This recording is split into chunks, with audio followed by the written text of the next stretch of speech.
Friends, welcome to our channel Chandra's kitchen. నేను ఈరోజు మీకు అటుకులతో ఉప్మా చేసి చూపిస్తానండి. చూసారా, అటుకులు కొంచెం ఇలా థిక్గా ఉండాలండి.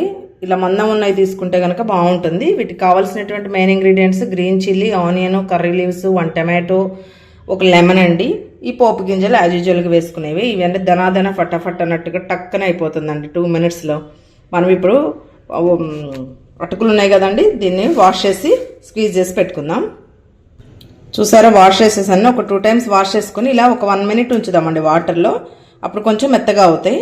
అప్పుడు స్క్వీజ్ చేసి వేరే ప్లేట్లోకి షిఫ్ట్ చేసేసుకుందాం.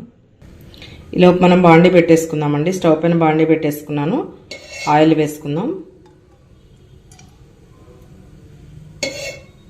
కొంచెం వేసుకుందాం. It's okay.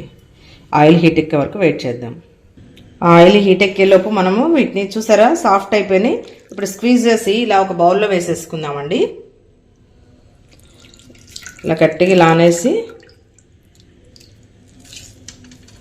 ఇలా వేసేసుకుంటే సరిపోతుంది. అన్నీ అలానే చేసేసుకుందాం. చూసారండి, మొత్తం ఇలా చేసేసి పెట్టుకున్నాం కదా, నేను స్క్వీజ్ చేసేసుకొని ఇప్పుడు ఆయిల్ హీట్ ఎక్కిందాం చూద్దాము. ఆయిల్ హీట్ ఎక్కిందండి. రెడ్ చిల్లీ వేసేసుకున్నాను. ఇప్పుడు గ్రౌండ్ నట్ పల్లీలు వేసుకుందాం. కొంచెం వేగనిద్దామండి. కొంచెం చిటిపట అన్న తర్వాత పోపు గింజలు వేసేసుకుందాం.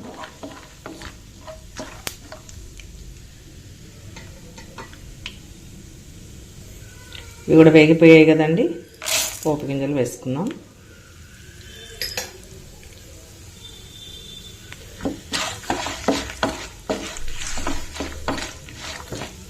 కొంచెం మంచిగా గోల్డెన్ బ్రౌన్ కలర్ వచ్చే వరకు వెయిట్ చేద్దామండి.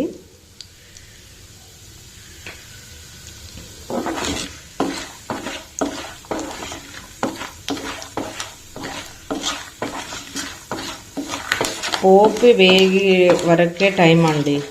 చాలా సింపుల్గా అయిపోతుంది. ఇమ్మీడియట్గా మనం ఎప్పుడంటే అప్పుడు టక్కన చేసేసుకోవచ్చు. అటుకులు అనేవి మన ఇంట్లో ఉంటే చాలండి.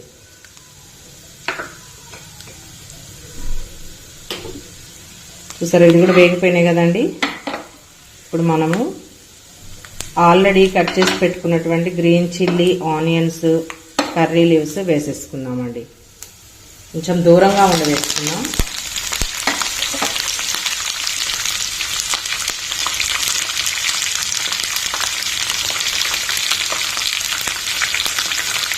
ఇది కూడా ఇప్పుడు మొత్తం మిక్స్ చేసేద్దాం.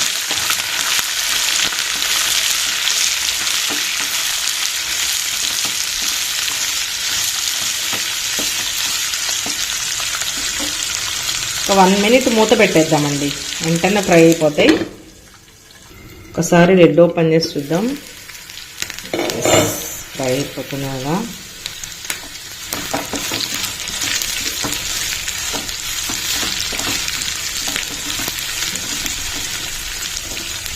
టేస్ట్కి సరిపడా సాల్ట్ వేసుకున్నామండి. ఆ ఆనియన్స్ కూడా త్వరగా ఫ్రై అయిపోతాయి. ఇంకా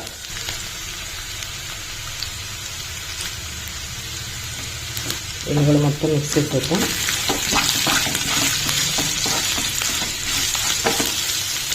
వన్ మినిట్ వెయిట్ చేద్దామండి. ఆనియన్స్ ఫ్రై అయిపోయాయి కదండి. ఇప్పుడు ఒక టమాటో వేసుకున్నాము. దీన్ని కూడా మిక్స్ చేసేద్దాం. టమాటో ఒక 1 minute అంటే ఒక ½ minute ఫ్రై అయితే చాలండి. ఎందుకంటే ఇది రాత్రి తిన్నా కూడా మనకు ప్రాబ్లం ఏమి ఉండదు. ఇప్పుడు ఒక 1 minute మూత పెట్టేసుకుందాం.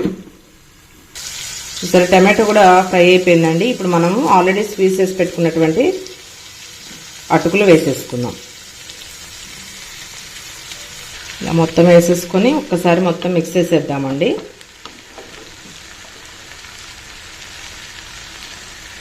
చూసారండి, మిక్స్ చేసేసాము. ఎంత కలర్ఫుల్గా కనిపిస్తుందో. ఇప్పుడు ఫైనల్గా గార్నిషింగ్కి కొత్తిమీర, ఫైనల్ టచ్ లెమన్ స్క్వీజ్ చేసుకోవాలండి. ఇప్పుడు స్టవ్ ఆఫ్ చేసుకుందామండి. స్టవ్ ఆఫ్ చేసుకున్న తర్వాత లెమన్ స్క్వీజ్ చేసుకోవాలి. నేను చెప్పాను కదండి, ఒక లెమన్ తీసుకున్నాను. స్టవ్ ఆఫ్ చేసిన తర్వాత ఇలా స్క్వీజ్ చేసేసుకొని మిక్స్ చేసేసుకుందాం. చూడండి, మన అటుకుల ఉప్మా రెడీ అయిపోయిందండి. చూసారు ఎంత కలర్ఫుల్గా ఉందండి. మీరు కూడా ఇలానే ట్రై చేయండి. పిల్లలు కూడా చాలా ఇంట్రెస్ట్గా తింటారు. మనకి క్విక్గా అయిపోతుందండి. మార్నింగ్ బ్రేక్ఫాస్ట్కి కానీ ఈవినింగ్ డిన్నర్ టైంలో కూడా ఎప్పుడైనా మనం ఫాస్టింగ్ ఉన్నప్పుడు కూడా ఇలా చేసుకొని తినొచ్చు. చాలా బాగుంటుంది. టేస్ట్ కానీ హెల్త్కి కూడా చాలా మంచిది. మీరు కూడా ట్రై చేయండి. దీనిలో కొంచెం పసుపు వేసుకోవచ్చు. పసుపు వేసుకుంటే ఏంటంటే కలర్ డిఫరెంట్గా వస్తే ఇంత కలర్ఫుల్గా కనిపించదు, పిల్లల్ని అట్రాక్ట్ చేసేటట్టుగా. సో మీరు కూడా ఇలానే ట్రై చేయండి. Thank you friends, thank you for watching my channel. Please like, share, subscribe.